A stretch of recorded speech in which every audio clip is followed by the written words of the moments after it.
Hello everyone, मैं doctor Somaiya Syed हूँ और आज हम बात करेंगे एक बहुत ही इंटरेस्टिंग टॉपिक के बारे में जो कि कम से कम 40% औरतों को होता है इस दुनिया में। तो कभी आपने या आपके दोस्तों ने कभी किसी से ऐसा बोला है कि आज इससे बात मत करना क्योंकि शायद इसको पीएमएस हो रहा है? तो पीएमएस एक्चुअली होता क्या है, ये किसी को पता है? इसका मैनेजमेंट या ट्रीटमेंट क्या है, ये किसी को पता है? अगर आपको नहीं पता है तो ये वीडियो ज़रूर देखिएगा। प्रीमेंस्ट्रुअल सिंड्रोम क्या होता है, इसे जानने से पहले आपको प्रीमेंस्ट्रुअल सिम्टम्स क्या होते हैं ये जानना काफ़ी ज़रूरी है। तो इनमें बेसिकली हेडेक, क्रैम्पिंग, आपके बाउल में चेंजेस जैसे कॉन्स्टिपेशन, डायरिया, नोजिया, आपके ब्रेस्ट में पेन और इमोशनल चेंजेस जैसे कि मूड में प्रॉब्लम होना, फ्रस्ट्रेशन होना, बहुत ईजिली इरिटेबिलिटी होना, डिप्रेस्ड फील करना, स्लीपिंग में प्रॉब्लम होना, ये सारे सिम्टम्स होते हैं। तो ये तो हो गए प्री मेंस्ट्रुअल सिम्टम्स। अब हम ये जानेंगे कि पीएमएस या प्री मेंस्ट्रुअल सिंड्रोम क्या होता है।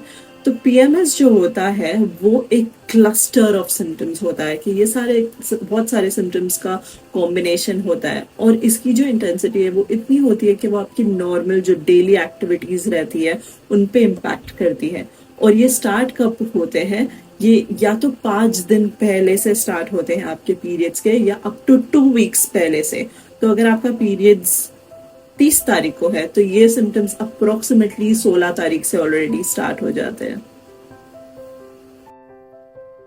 इस दौरान जो आपके बॉडी के जो हॉर्मोन्स है वो सडनली फ्लक्चुएट हो जाते हैं, जिसकी वजह से काफ़ी सारे आपकी बॉडी के फंक्शंस इम्पैक्ट होते हैं, इंक्लूडिंग जो सेरोटोनिन एक न्यूरोट्रांसमीटर होता है जिसे आपने बहुत बार सुना होगा डिप्रेशन के वक्त या मूड डिस्टर्बेंसेस के वक्त उसका इम्बैलेंस हो जाता है, जिसकी वजह से जो सीवियर बहुत ही खराब फॉर्म का जो प्रीमेंस्ट्रुअल सिंड्रोम होता है उसे हम पीएमडीडी या प्री मेंस्ट्रुअल डिस्फोरिक डिसऑर्डर बोलते हैं, जिसमें आपकी काफ़ी सारी मेंटल स्टेटस इफेक्ट होती है, जैसे कि एंजाइटी हो सकती है, डिप्रेशन हो सकती है, कंफ्यूजन हो सकता है, कंसंट्रेशन में प्रॉब्लम हो सकता है, खाने पीने में प्रॉब्लम हो सकता है, नींद में सोने में प्रॉब्लम हो सकता है, बॉडी हमेशा टायर्ड फील कर सकती है, आपको बेड पर से उठने का मन नहीं करेगा, इसके अलावा आपको बाहर जाने का कोई एक्टिविटीज़ करने का मन नहीं करेगा। तो ये सारी चीज़ें जो है आपको प्री मेंस्ट्रुअल डिस्फोरिक डिसऑर्डर में डिफाइंड होगी। इसके जो मैनेजमेंट ऑप्शंस हैं इन्हें हम 3 भागों में डिवाइड कर सकते हैं। पहला तो जस्ट हमारा जो बेसिक लाइफस्टाइल मॉडिफिकेशंस होता है उसमें हम डिवाइड करेंगे। उसमें एक्सरसाइजेज काफ़ी ज़्यादा इम्पॉर्टेंट है, अच्छा हेल्दी डाइट खाना काफ़ी इम्पॉर्टेंट है। इसके अलावा कैफ़ीन और अल्कोहल की इनटेक या तो कम्प्लीटली कट डाउन करनी चाहिए या तो बहुत रिड्यूस करनी चाहिए। इसके अलावा विटामिन B6 रिच जो खाने होते हैं उनकी लिस्ट में नीचे डिटेल्स में लिखूंगी, वो भी आप खा सकते हो, वो अपने डाइट में इंक्लूड कर सकते हो, काफ़ी इम्पॉर्टेंट है। मल्टीविटामिन्स खा सकते हो, वो भी आपके लिए काफ़ी अच्छा होगा। इसके अलावा जो प्रिमरोज ऑयल होता है, इवनिंग प्रिमरोज ऑयल, वो काफ़ी लोगों को बेनिफिट करता है। एंड कर्क्यूमिन के जो पाउडर आता है या टैबलेट्स आते हैं वो भी काफ़ी ज़्यादा इफेक्टिव होते हैं। तो ये सारे चेंजेस आप करके पहले ट्राई कर लीजिएगा। मेजॉरिटी पॉपुलेशन को दवाइयों पर जाने से पहले जो टॉक थेरेपी होती है एक साइकोलॉजिस्ट से या फिर एक काउंसलर से, वो काफ़ी हेल्पफुल होती है। तो अगर आपको दवाइयों तक नहीं जाना है और पहले कुछ और ट्राई करना है तो टॉक थेरेपी डेफिनेटली आप ट्राई कर सकते हो।